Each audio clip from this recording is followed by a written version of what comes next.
Imagine this.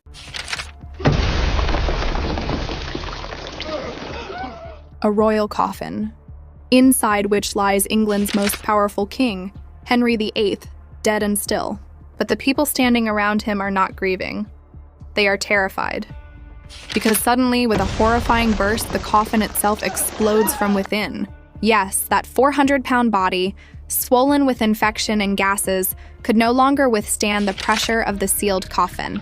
And in an instant, the rotten blood and liquefied remains of the king spill across the floor, while stray dogs right there in front of everyone begin licking it up. In the next few minutes, we will dive deep into the astonishing medical reality that turned England's golden prince into a 400-pound monster. Evidence that Tudor historians tried to bury for centuries. And this is not just speculation. It comes from newly discovered royal physicians' records and forensic analysis of his actual remains. But before we reach that terrifying end, let me pull back the curtain and show you how England's most powerful monarch slowly transformed into a horrifying and grotesque shell of a man. Because what you are about to learn will completely change your perception of the Tudor dynasty. The king who ordered the deaths of 2 of his wives and tore apart the religion of an entire nation, his end was so horrifying, so humiliating, that his own government tried to hide it for more than 450 years. But secret medical records finally revealed the full, colorless truth. And it all began with a jousting accident that slowly, painfully caused him to rot from the inside out. A small request. If these facts are already blowing your mind and you've never heard any of this before, then hit the like button right now so other history lovers can also discover this hidden truth. Because ahead are 3 shocking revelations that will permanently change the way you see the Tudor era. Now imagine this scene. January 24th, 1536. Greenwich Palace. 44-year-old King Henry VIII, who still possessed an astonishingly strong and athletic physique, thundered into the field atop his gigantic warhorse. The crowd held its breath as the King of England, wearing specially crafted armor, every single piece of which alone cost more than an ordinary laborer could earn in an entire lifetime, lowered his lance toward his opponent. The ground itself trembled beneath the terrifying pounding of hooves as these 2 armored giants charged toward each other at incredible speed. But then everything went catastrophically wrong. The horses collided with the horrifying force of a modern-day deadly car crash. Henry's armored body, nearly 300 pounds of man and iron, slammed violently onto the frozen ground. The entire crowd screamed in horror as they watched his massive warhorse, bred for battle, stumble, and then, in a terrifying twist of fate, collapsed directly on top of the king. The entire field fell silent. The guards froze in terror, too horrified to even breathe. Was the king dead? Had England lost its king, its future, because of a game? For 2 agonizing hours, Henry VIII lay unconscious. 2 hours during which England effectively had no king. 2 hours during which Anne Boleyn, pregnant with the male heir he desperately hoped for, waited in anxiety and torment for news. 2 hours that changed everything forever. And when Henry finally regained consciousness, witnesses noticed something deeply disturbing. The king's eyes, once filled with sharp brilliance, now carried something different, something darker, something more dangerous. His first words were not relief at surviving, nor concern for the fear of his subjects. Instead, he exploded in fury, screaming to know why the tournament had been stopped. The charming Renaissance prince, the man who could speak 4 languages, write poetry, compose music, dance until dawn, and debate religion with the greatest minds in Europe, that man never fully returned from the jousting field that day. In his place emerged a paranoid tyrant whose violent mood swings would terrorize England for the next 11 years. Modern neuroscientists, carefully studying the historical records, now believe that Henry suffered severe damage to the frontal lobe of his brain, the very part responsible for personality and emotional control. The evidence is remarkably strong. Before the accident, Henry displayed astonishing self-control for a king of his era. He remained married to Catherine of Aragon for more than 20 years before attempting to separate from her. Compared to many of his predecessors, he had relatively few nobles executed. But after January 1536, executions began escalating dramatically. And only 4 months later, Anne Boleyn was beheaded. Thomas Cromwell, Henry's most trusted advisor, soon followed him to the grave. Stories of the king's rage became legendary. Servants reported that one moment he would break down into uncontrollable tears, and the very next moment he would be screaming for blood. It was a terrifying transformation, but the brain injury was only the beginning of Henry's medical nightmare. That same devastating accident which altered his personality forever also reopened an old wound in his leg, a wound that would never truly heal again. And my friends, this is where our story moves beyond tragedy and enters the realm of real physical horror. What most people do not know is that Henry had already injured his leg years earlier, most likely in another jousting accident. That wound had healed, leaving behind only a small scar. But the 1536 accident violently tore that old injury open once again. In an England with no antibiotics and no real understanding of infection, an open wound was often a death sentence, just an extremely slow one. Now imagine living with open ulcers the size of tennis balls on both legs. Not for days, not for weeks, but for 11 agonizing years. Pus constantly drained from the wounds. They never fully dried. The pain became so unbearable that even the soft touch of silk bedsheets could force a man to scream in agony. This was not merely suffering. It was a living hell. The secret writings of royal physician Dr. Thomas Vicary, hidden within the Royal College of Physicians, and only rediscovered during the 1960s, describe these wounds as ulcers of the most dreadful nature, foul-smelling, and filled with unbearable pain. Pus was drained from the king's legs every single day, sometimes twice a day, and bronze containers would fill with infected fluid before servants quietly rushed them away from the royal presence. But Henry, driven by vanity and fear, desperately tried to hide this horrifying decay. He had special bandages made, fitted with heavy pieces of lead designed to press the wounds shut, foolishly believing that pressure would force them to heal closed. But instead, the blood flow became restricted and the infection only grew worse. He drenched himself in expensive perfumes imported from Arabia, mixing rose oil with ambergris in desperate attempts to hide the unbearable stench. He even ordered his painters to portray him with impossibly strong and athletic legs, standing in that famous, powerful pose we all recognize today. A magnificent lie trapped in oil paint, created to deceive future generations. The infection was not merely destroying his legs, it was poisoning his entire bloodstream. Every single day, toxins from the rotting flesh entered his circulation, reaching his brain, liver, and heart. It was a slow internal siege against his entire existence. Modern medical analysis, based on symptoms described in writings from that era, suggests that Henry had developed chronic osteomyelitis, a bone infection that continuously releases bacteria and inflammatory toxins throughout the body. These poisons created symptoms that turned Henry's life into a living nightmare. The constant pain was unbearable. Imagine the worst toothache of your life, but in your legs, and continuing nonstop for more than a decade. Fevers came and went relentlessly, soaking him in sweat one day and leaving him shivering from cold the next. His appetite would swing from violent nausea to endless hunger. But the most devastating effects were neurological. The toxins entering his brain tissue triggered violent mood swings completely disconnected from his real emotions. One moment he would laugh at a joke, and the very next moment he would order punishment for the jester. Execution. Paranoia and horrifying suspicions became normal. He began seeing enemies everywhere.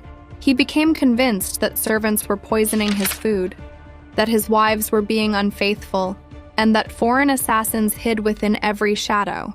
For Henry, the world was sinking into a whirlpool of suspicion and terror. By 1540, only 4 years after the accident, Henry had already executed his second wife, annulled his marriage to his third wife, and was now searching for a fourth. Young Catherine Howard captured his attention, a girl who may have been only 17 years old while Henry himself was 50. The contrast must have been horrifying.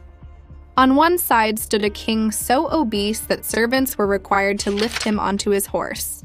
And on the other side stood a teenage girl who reportedly found his presence so repulsive that she needed alcohol simply to endure sharing his bed. Just imagine that fear. And wait until you discover what finally happened when those wounds turned fully toxic. The year 1542 proved to be a horrifying turning point. Those ulcers, which for 6 years had remained disgusting yet somewhat manageable, suddenly became far worse. Dr. Vickery's writings describe a terrifying change in both the color and smell of the material draining from the wounds. What had once been yellow-white pus now turned green, and then changed into a rotten brown color. The stench, which had once merely been foul, became something witnesses described as the smell of death itself. At the same time, Henry's weight began spiraling completely out of control. Unable to exercise because of the unbearable pain in his legs, and constantly eating in order to distract himself from his agony, his weight increased from an already heavy 280 pounds to well over 350 pounds. His armor from 1540, still preserved today in the Tower of London, shows a waist measuring 48 inches, and by 1545, an entirely new suit of armor had to be created with an astonishing 54-inch waist. Just think about that. 54 inches. That is wider than most modern refrigerators today.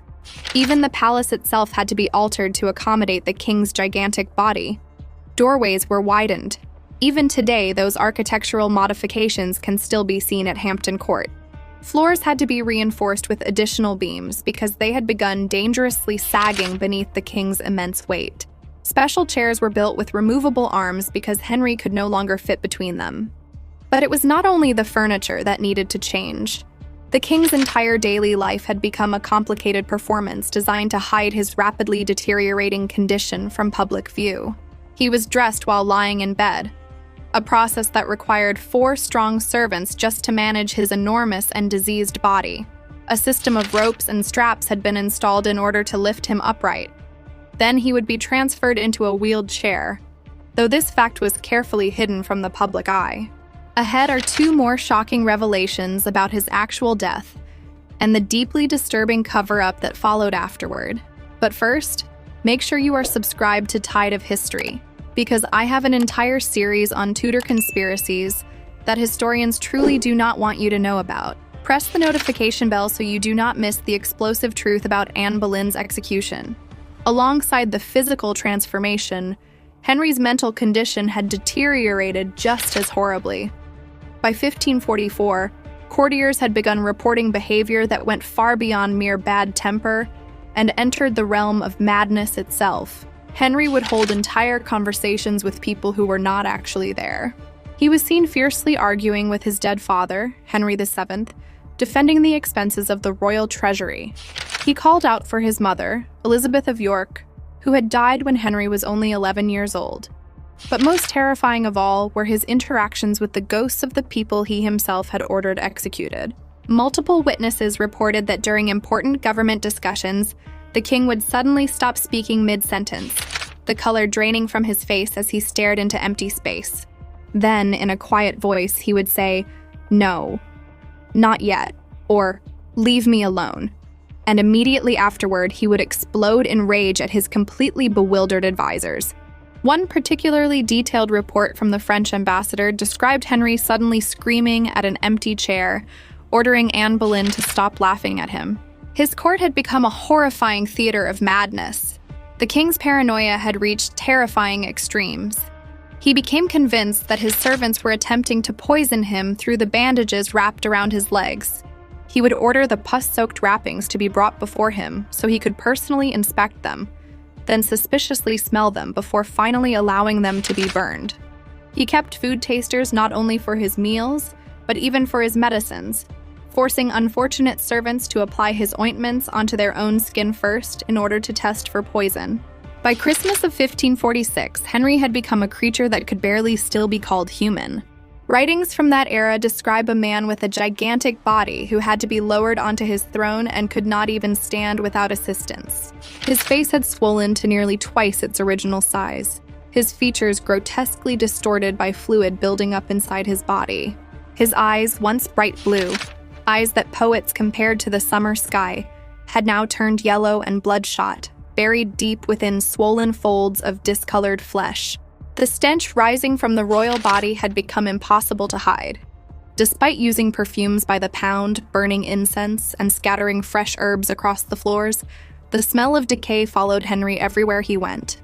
Courtiers approaching the throne would quietly hold perfume-soaked balls near their noses. Some delicate ladies of the court would excuse themselves after mandatory appearances before the king, and then rush outside to vomit. And now comes something that will completely shock you: what he did to hide his true condition. Henry's final portrait, the famous Whitehall portrait that has become the image we all recognize today, concealed a devastating secret. When the painting was X-rayed during restoration work in 1960, experts discovered that the king's left hand, which appeared to be holding a simple staff, had originally been gripping something else entirely: a wooden cane topped with a human skull. This horrifying walking stick was not merely some Gothic fashion accessory. Henry had become so obsessed with death that he carried this reminder with him everywhere. During conversations, he would continuously tap the skull against the floor, a nervous habit that terrified even his most loyal courtiers. It was rumored that the skull belonged to a monk from one of the dissolved monasteries, though some whispered that it belonged to one of the enemies he had executed himself. The painter Hans Holbein had originally painted this terrifying detail accurately, but after Henry's death, his son Edward VI, who was still only a boy at the time, ordered it to be removed from the painting forever. The young king could not bear the thought that his father would be remembered as the madman who had become obsessed with death. The court records from the final months of 1546 paint the picture of a royal court consumed entirely by fear. Henry's mood swings had become so severe that the courtiers created a complex secret warning system. Royal servants would silently signal the king's mood through colored ribbons: red for rage, black for depression, and white for those rare moments when the king was occasionally calm. The king would explode into fury over the smallest provocation. One servant who had merely sneezed during a royal audience was immediately dragged away and interrogated as a possible assassin using poisonous powder. A royal maid whose foot had accidentally stepped on the king's robe was expelled from court, and her family's lands were confiscated. Most terrifying of all, Henry had begun ordering the executions of people who were already dead because he had completely forgotten that he himself had ordered their deaths years earlier. It was a horrifying display of his deteriorating mind. One particularly chilling incident took place during an official banquet in November 1546.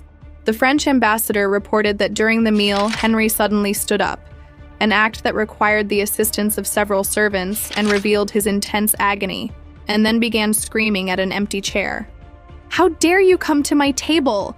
he shouted, even though nobody was there. The entire court sat frozen in silence while Henry continued yelling at what he clearly believed was the ghost of Anne Boleyn. "I took your head once, and I will take it again." Then he collapsed back into his chair from exhaustion and resumed eating as if nothing had happened. January 1547. Whitehall Palace.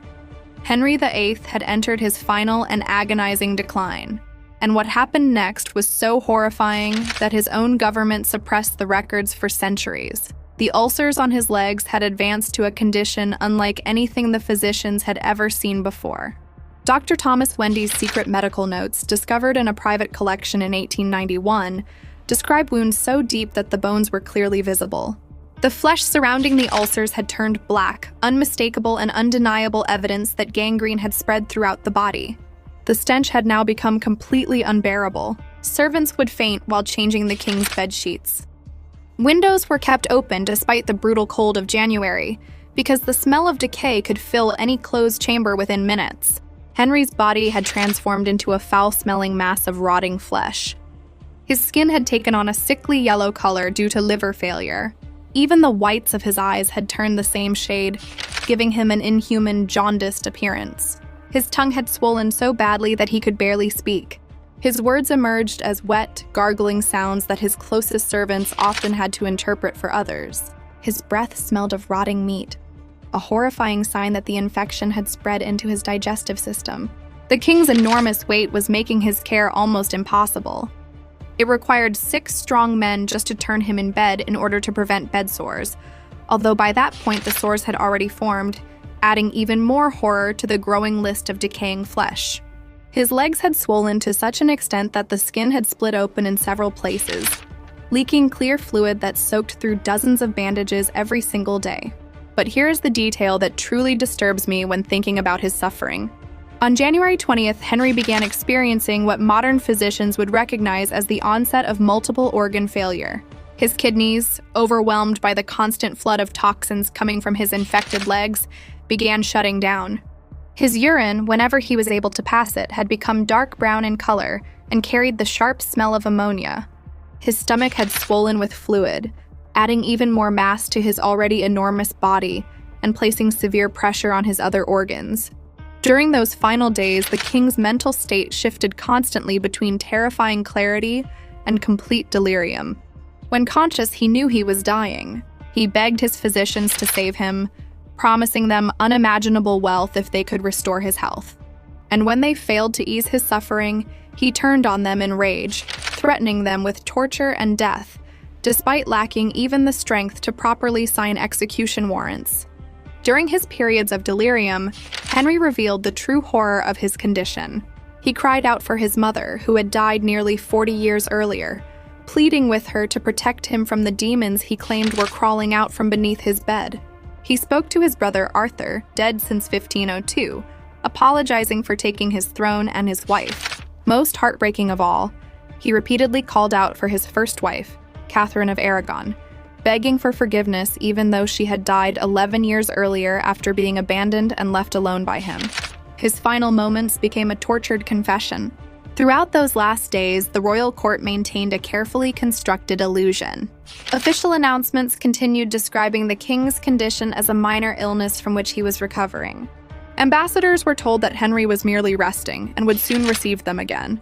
But behind the scenes, Edward Seymour and the other members of the Privy Council were already planning the succession, knowing that the king had only days left to live at most. On January 27th, Henry suffered what modern physicians would identify as a massive stroke. The right side of his face drooped horribly. Drool collected upon his pillow as he lost control of the muscles in his face. His speech, already difficult because of his swollen tongue, became completely unintelligible. The mighty King of England, the man whose words had reshaped an entire religion, could no longer even ask for water. Yet even in this condition, paralyzed and rotting, Henry still tried to maintain his cruel control. With his one functioning hand, he attempted to sign an execution warrant. His final intended victim was the Duke of Norfolk, a man who had served him loyally for decades but had now fallen from royal favor. The signature became an unreadable scrawl, more like a blot of ink than a name. But Henry's servants, still terrified even of their dying king, prepared to carry out the order.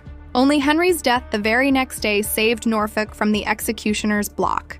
And now, from this point onward, the story takes a turn that historians tried to hide for centuries. Henry VIII did not die peacefully in his sleep, as official records claim. He died screaming.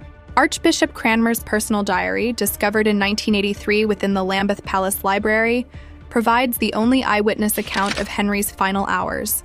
The archbishop had been summoned to deliver the last rites, and he arrived at the royal chamber close to midnight on January 27th.